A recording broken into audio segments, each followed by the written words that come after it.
Good morning and welcome to episode 91 of Talking to Artists. I can't believe we are closing in on 100 episodes, so I'm going to have to try and think about what would be super cool for 100 episodes because that's pretty neat. For people who don't know, I'm uploading more of these older interviews into the podcast so you can listen to them while you're painting or hanging out or driving or whatever you're doing. So that would be cool. And also, just to let you know, I'm pretty much taking April off. I have a number of art fairs, including the Toronto Artist Project, as well as Chicago One of a Kind. So I am desperately trying to get everything done and ready for that. So I just was taking a bit of pressure off myself. So if I find that I just feel like I need to do an interview, I might do one sporadically. But at this point, we've got Miriam Ibrahimi coming on next week. And then the next one will be in May, springtime. Super excited. Anyway, today I'm really excited to interview Balesh Jindal. I hope that I'm pronouncing her name properly. She will, I'm sure, let me know. She's an artist from India who reached out to me and said, hey, I'd like to be on your show. And I'm like, that is so cool. I would love to hear all about her. So she is an artist, author, writer, poet, and a physician. So I'm really trying to understand how she manages to incorporate all of those things into one life. So anyway, I'm just going to reach out and see if she is here yet. Let's just see here.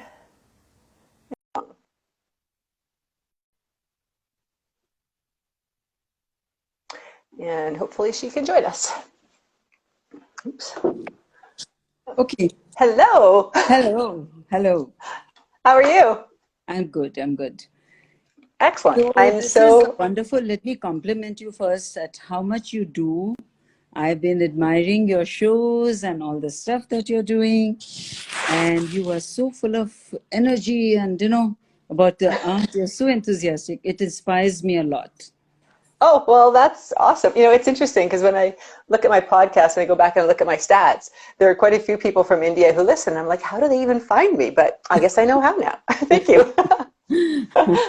Yeah. Well, and I'm actually, I can't, so I just am a little overwhelmed and have huge admiration for you too, just going through the your Instagram in terms of, so you're a writer and an artist and a poet, and you managed to be a doctor on top of all that. Exactly. Like, I guess I'm just a jack of all, probably. Yeah. So how did that happen? I'm assuming you went to school to learn to be a physician. See, first of all, I think I wanted to be a writer. If I hadn't become a doctor, I would have become a writer. So I used to write right from school, right from third, fourth standard. I remember I wrote my first novel when I was in the ninth grade. So I wanted to be a writer, but as in India, every parent wants you to be a doctor or an engineer. So for me, it was a doctor. Right. So, everybody told me, like, you become a doctor, and after you become a good doctor, you can do whatever you want to. You paint, you do whatever you want to. So yeah. I think I did a good job of being a doctor. I finished 38 years now of the clinic, and I practiced in a rural area. My father wanted me to help the poor and started a rural practice for me, which I did. And I think. And so where is your practice? So give me a sense of where. I don't know India very well. I'm embarrassed to say, but whereabouts is your practice? See, I live in New Delhi, which is the capital of India. Mm-hmm. And this is like the very well-developed place, just like Singapore or New York. New Delhi looks like that, And Yeah. then I have to drive about an hour and a half to go to the suburbs where there was no doctor for about 30 miles or 50 miles when I started. Wow. I was the only one, and people would come. They had to drive about or walk six hours to come to my clinic. So, and That's incredible. I was seeing all villagers, and I learned as a doctor. I learned a lot. I gained a lot from them. And then painting was on the back foot, definitely. Writing was completely in the background. Though every day I was frustrated, I couldn't do it. Mm-hmm. And then gradually what happened was we started making our house. And I didn't want any prints. I was very sure of that. I didn't want any prints in my house. So I started painting. I started painting for every single room, for the bathroom, for the doorway, for the staircase. And soon I had about 60 paintings all lined up in a room. Wow. And so we got some free time. Then my husband saw that. He said, why don't you take them to a gallery? There's so many. So I took them to a gallery. I was thinking, my God, they'll just throw me out, I'm sure. But I don't know what this gallery person, she says, Balesh, get ready for a show next week. And Holy cow. that was a biggie. Then the interview started, and I think I was lucky. I got a good break. Then my friends started buying from me, and I wasn't painting too much. I'm not a very prolific painter because the style I use the knife. You use the The palette knife. a painting knife, a palette knife. I use the Yeah. kitchen Oh, cool. knife. And so I see that's why your painting fascinated me. But I use a kitchen knife and I do figurative, and I do very fine strokes in the way that like every square inch would have 100 strokes in it, way I do it, So your Well, and style fascinates me. it seems like on some of your pieces that I've sort of, when you do close-ups too, there's a lot of texture. Like you can just kind of see how there's a texture overlaying, Yeah. sort of And obscuring. since I'm a self-taught artist, I didn't know the rules, so there was no need to break them. I was just doing whatever I was doing. I think that's the best part of being a self-taught artist. You don't know Yeah. rules, so you don't know what you're breaking. Well, and I think that's kind of a little bit part of maybe the artist's psyche anyway, right? It's kind of about breaking rules and not Yeah, conforming. I think that's one of the reasons I exactly. like abstract as well, because it allows me to just play and do what I feel like doing without a lot of kind of Yeah, constraint around it. And so I yeah. noticed you paint a lot of women. Like when I was looking at, I could see there's a couple of abstracts and a few of the forests, but primarily you seem to do women that are, I don't want to say they're obscure, but they kind of seem like there's layers over top of them. And I just was wondering if that's something you're trying to communicate, or is that just kind of how it came out sort of intuitively? See, I'm so saturated with figures of women because when you practice in a rural area, I was practicing with very little technology. I had the basics with me, and I had to diagnose without initial 10 years, there were no laboratories in my area. So every Wow. diagnosis had to be made by my intuition, by the vision. I had to see how they walked, how they looked. I was always searching their faces for a diagnosis, so I was looking too Mhm. much. And then I do call myself, I'm guilty of observing them as an artist too, which probably I shouldn't have, but I did. So when they sat, I was looking at them. There was no way I couldn't help the way the sunlight fell on their hair, or the curve of the neck, or the face, or the things she was hiding and not telling me. So I was observing all that. And then I Right. noticed I couldn't paint anything besides faces. I Well, and tried to do that to me abstract. that makes absolute sense, because really what you're doing when you're looking at your patients is you're really trying to confirm and try and figure out what's underneath the surface, right? Like you're just saying, I can see this, but what's behind that, and how is she behaving, and trying to interpret that. So that seems totally logical to represent that in your art. Right, right. And then people say your faces aren't happy, but I never saw happy faces. I mean, nobody Yeah, comes to doctor's clinic and is happy. I mean, either yeah. they're lying to you, they're hiding their symptoms, they're not telling you the correct thing. So you got to analyze a lot what goes on behind the face. And how do you have those conversations with these women? Like how do you start to get them to? Because presumably, if they have to walk 6 hours to get to your clinic, it's not like you're able to build a really close personal relationship with them. It has to be fast, that trust relationship. Oh, I'm seeing the fifth generation, Katie. So, like, I know the fifth generation, which came 40 years back, now their great grandkids are coming. So, I know the Hmm. inside out of every family. Right. They just come to me and I have their records with me. I can just pull it out. They're all handwritten records. I'm not computerized. And I can just pull it out. And I remember you came to me 40 years back and you wore these clothes. Because Wow, colors, that's pretty I incredible. don't forget colors. Well, that incredible power of observation must really help you in all of your creative endeavors. Your writing as well as your art. Then, I was just going to say, I didn't see your pieces as being sad. I saw them as being a bit more pensive, like they were thoughtful. Yeah, they're thoughtful. Yes.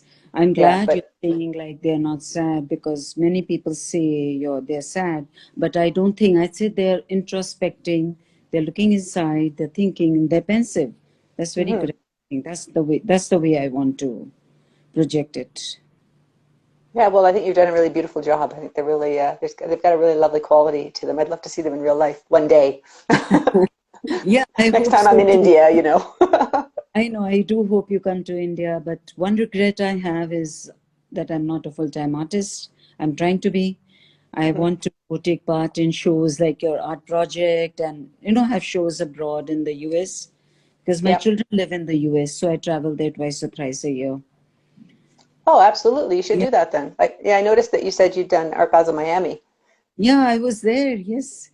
And there I That's learned that I need to do more shows. I mean, I learned there whatever more than what I've learned here in 20 years or 30 years of my art. mhm. It was so good, so inspiring, seeing so many artists and so many people. I've never seen so much footfall in my life.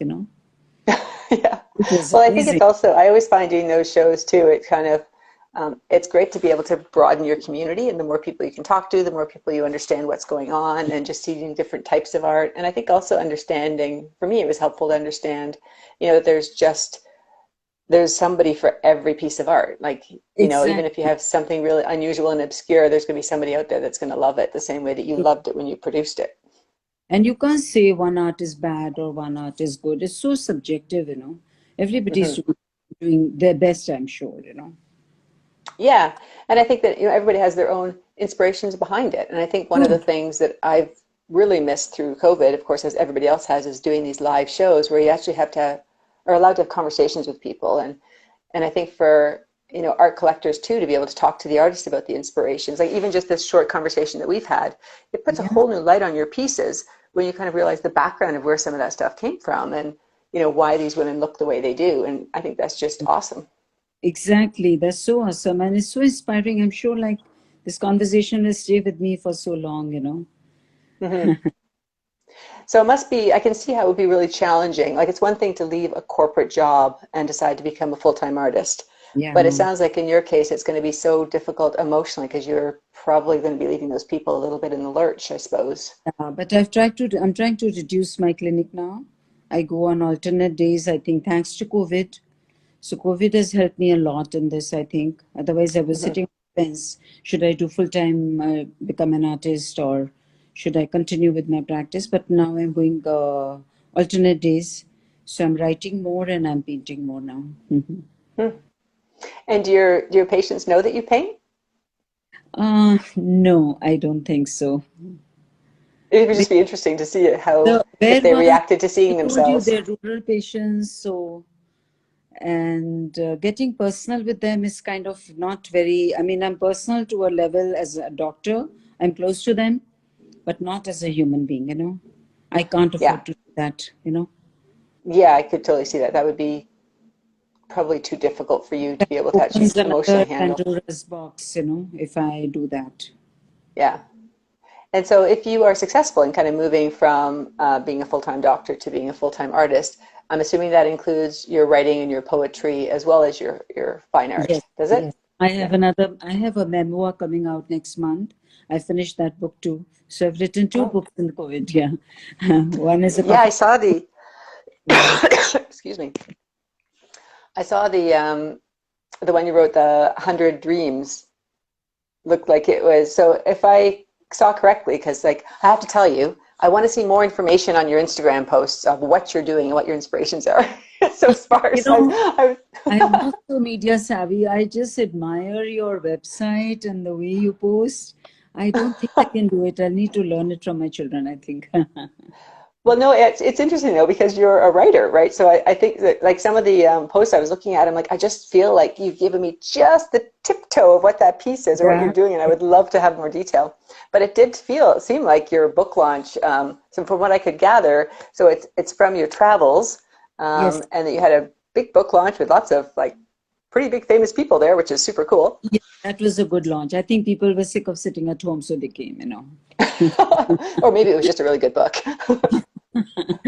So now my main book, my memoir is coming, which is about my 40 years of medical practice, because I was a modern girl staying in South Delhi, and how I changed myself to go into a rural place.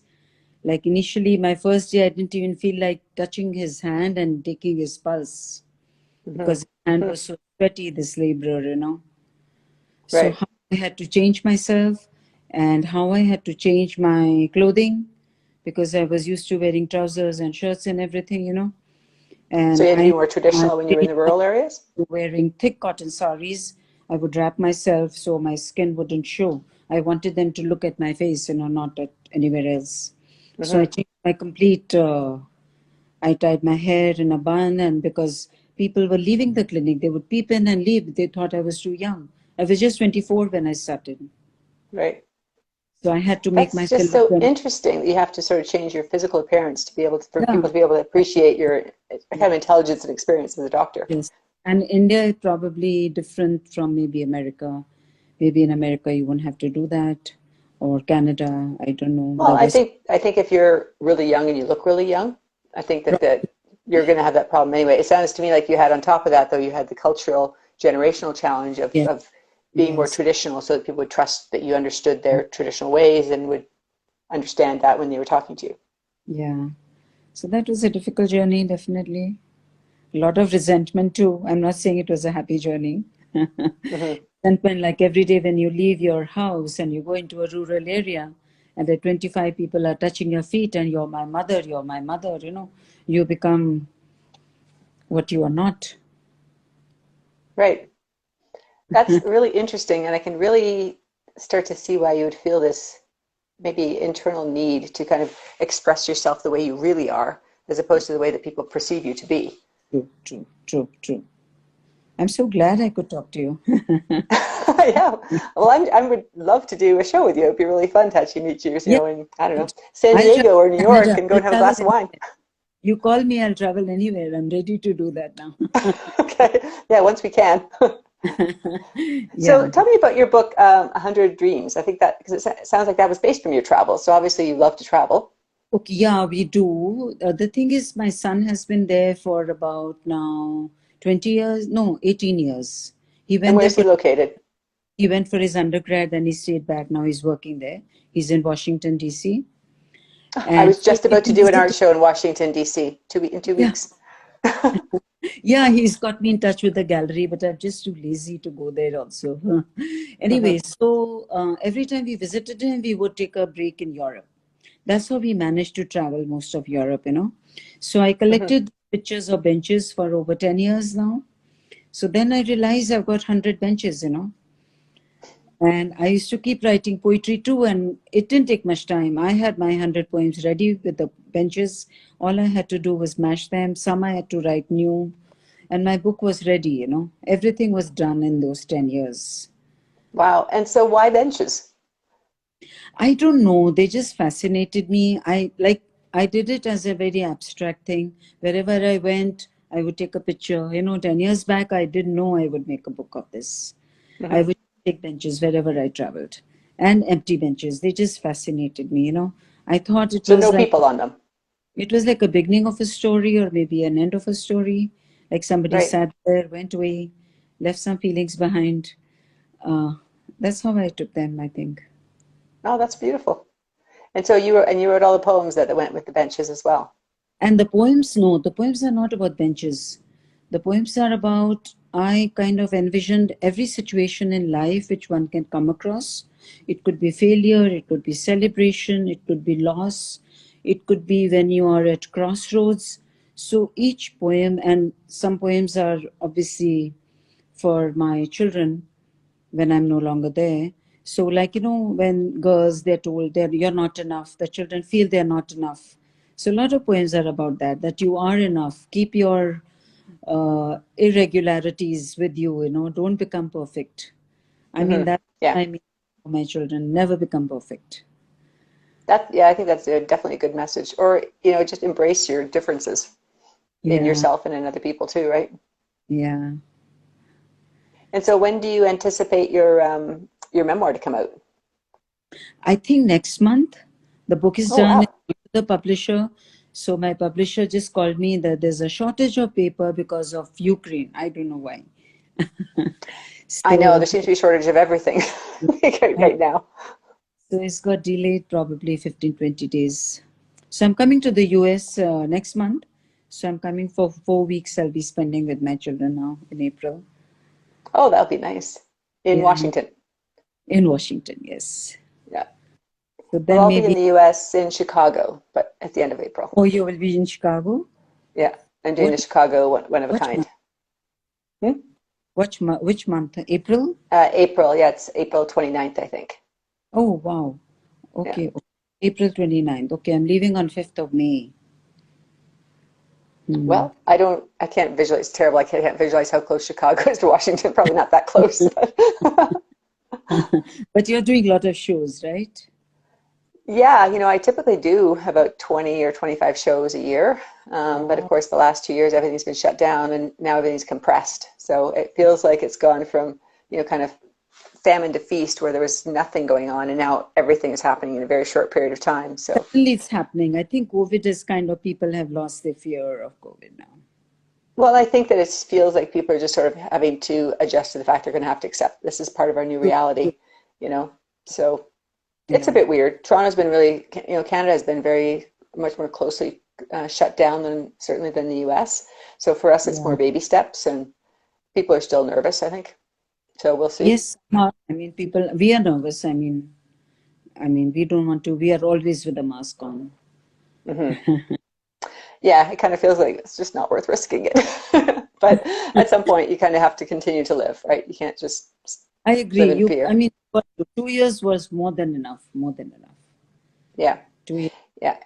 I think it was interesting though because I think it did force, like you were saying earlier, it kind of forced you maybe to make it easier to make that decision because it allowed a forced pause. Like I think that there's not a lot of opportunities sometimes to have that forced pause where you actually have to think about stuff because you're not so busy doing other things. True. And I think it was good for artists because what I'm noticing is that they created so much more art Hmm. and they were free to do what they wanted. It was not market oriented, what would sell, Yeah. because shows were not happening. So they kept painting, trying, experimenting. I think that was good. Yeah, I think so too. I think the other part, though, on the flip side of that, it also forced them to address some of the business issues of being an artist and getting Yeah, online and starting to do yeah, e-commerce and, true. starting to be pulled, grabbing and screaming into the world of social media, myself included. I, It's yeah, yeah, people learned a lot. I mean, yeah, yeah. yeah, But yeah, I mean, that's what makes it fun, right? exactly. Yeah. One has to just take what comes, just flow with the tide. That's it. Yeah. So how do you kind of manage all the different businesses you have with the your medical practice and your art business and the publishing and it seems like a lot of balls in the air. So, Katie, what I've done now is for the last few years, since I don't have a studio, I paint in my living room, because my husband and we are empty nesters. Hmm. So, if I go somewhere to a studio, which means the whole house is then just left without anyone to manage it. So, my living room is my studio, and I get a beautiful sun there right in the morning. So, I love that. And so, I've started to go to my clinic about 2 hours late. My husband leaves for work, he's a surgeon. He leaves for work at 8:30. So 8:30 to 11:30, 3 hours without fail, I paint every single day. So 3 hours, then 11:30, I leave for clinic, and I have my staff who keep the patients in line. They keep giving them numbers and all, and they wait. So I Hmm. feel I deserve that much now. Yeah, that's a really good discipline too. Because I mean, if you're really focused and you know you've got that 3 hours, and sometimes I found if I have a compressed amount of time, I can be really efficient with my painting too. Exactly. Yeah. So I Yeah. have 3 hours, and I know I can't paint in the evenings because I need natural light. Hmm. And I have to paint on an unstretched canvas, which means I need to sit on the floor and do it because of the knife needs the pressure of the floor Right. Yeah. That's and why I the work on kitchen birch knife panels. and a Yeah. kitchen knife. And I noticed you've been working a lot in gold foil as well, which is kind of funny because I've just started doing gold foil too and trying to figure out how to control it so it doesn't go all over the place. You seem It to be was, better at it than I am. yeah, that I know. Have you Yeah. tried it? You tried it. I saw one of your I've just started. So this newest collection I'm working on has got the gold foil, but I want it to look like it's just flowing and really random, but that means you have to really be able to control it because, you know, it just goes everywhere, right, if It'll you're not careful. the 3, 4 things. It happens on its own. Yeah.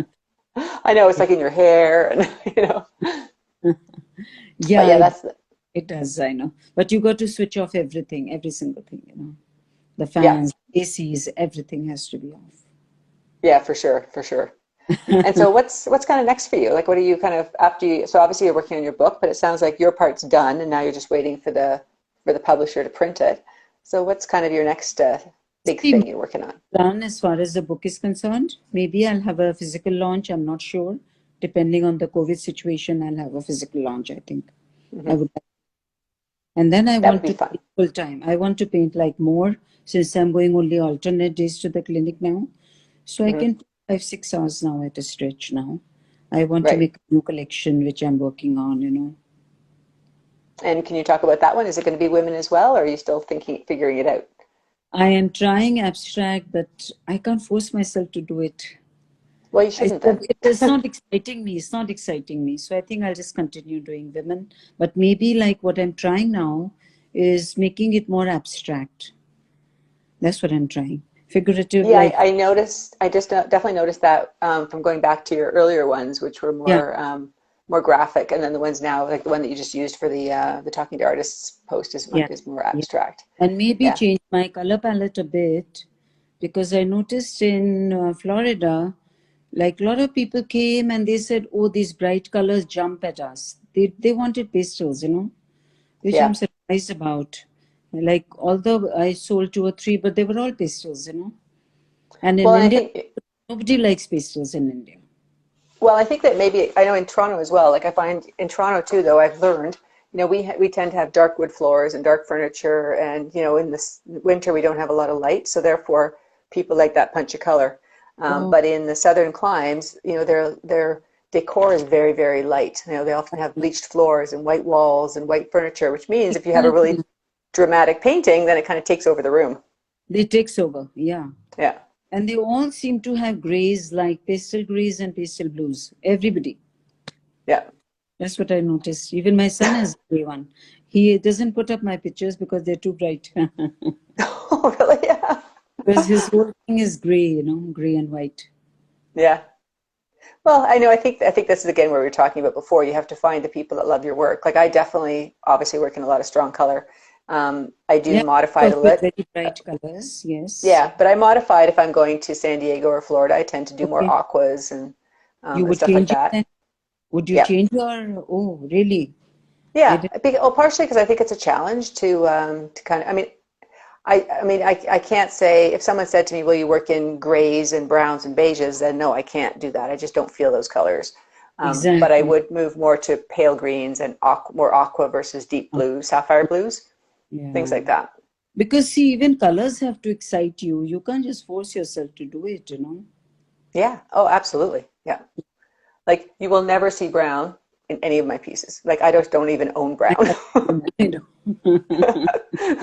So I think that's what you have to do. But I think that you have to kind of follow your heart when you're doing this stuff. In Exactly. the same way, I just wanted to go back to, I think it's interesting that you were sort of saying you were going to do abstract. And you kind of, I think there's a little bit of I feel like this as well, being an abstract painter, you know, I feel like, oh, I really should do some figurative, or I really should do some representational or some landscape just to prove that I can actually do it. And then Mm. you do it and you're like, it I doesn't really excite me, you know? I I know. Even I tried 1 or 2 florals. Then a friend of mine, she's a critic. She said, "Is that you?" I said, "Okay." No, florals. Well, it's good to have friends that can be that critical, like the helpfully critical, like not mean critical, you know? Exactly. Yeah. You need Yeah. that sometimes. Oh, I think it's good if you're trying to find your way through, like, as I'm doing more florally kind of pieces right now, and I'm part of this In Bloom's floral show. But I think that it's taken me a while to merge my concept of what I think florals should be with what I want to do as an abstract painter. And, you know, most of the other paintings that are going to be in this show, they're beautiful paintings, but they're almost all representational. So Okay. who I knows? know. Could work out, The could not. first thing that attracted me why I started following you were the colors, you know. And then I say that's a style and that's palette knife. So I started following you, you know. So what's your That's favorite color?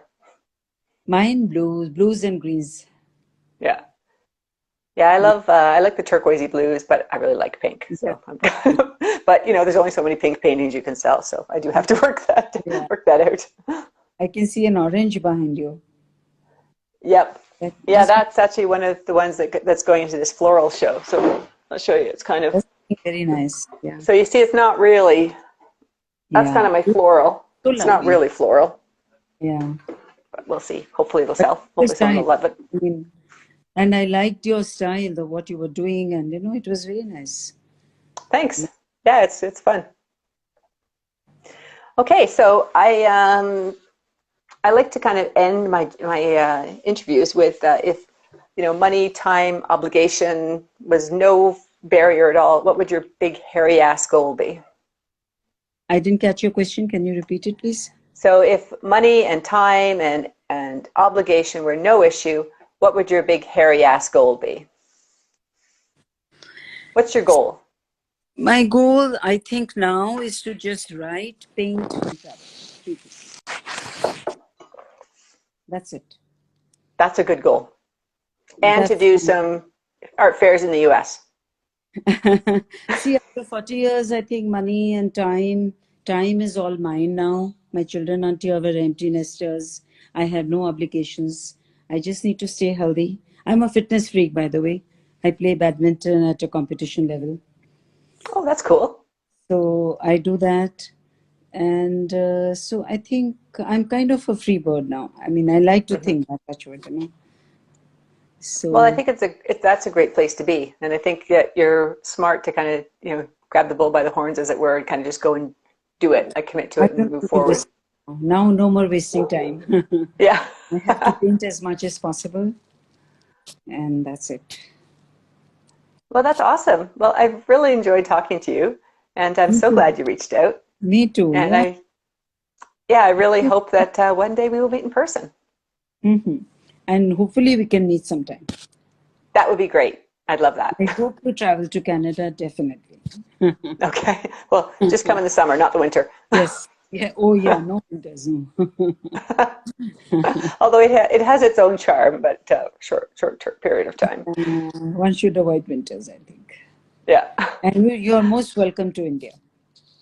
I would love to go. I actually had an opportunity once. My cousin's husband was working in India, Oh, really? and I think he was actually in New Delhi, and we had been talking about going, and life got busy, and then they ended up having to come back to the UK earlier than expected, so we lost that opportunity, which was too bad. Oh, But my daughter did a 3-week exchange you in should go New Delhi. in New Delhi. Yeah, she loved the food. Okay. That's what she came back with. Then you could have visited her too, actually. Yeah, that would have been neat. But Yeah, you can try again. You can have a yeah, show. absolutely. Well, we Yes. will definitely stay in touch then. Yes. Okay, well, thank Okay. you so much. I Okay. Thank really you, Katie. Thank you appreciate so chatting with you. It was lovely chatting with you. Thank you for Okay, having we'll talk to you later. Okay, me. bye. Bye-bye. And just a reminder that next week we have Miriam Ibrahimi. So she is an abstract painter as well. And so we look forward to kind of chatting with her. Okay. And have a fabulous day. We'll talk to everybody later. You Okay, too. Thank you. you, Bye-bye. bye. Bye-bye.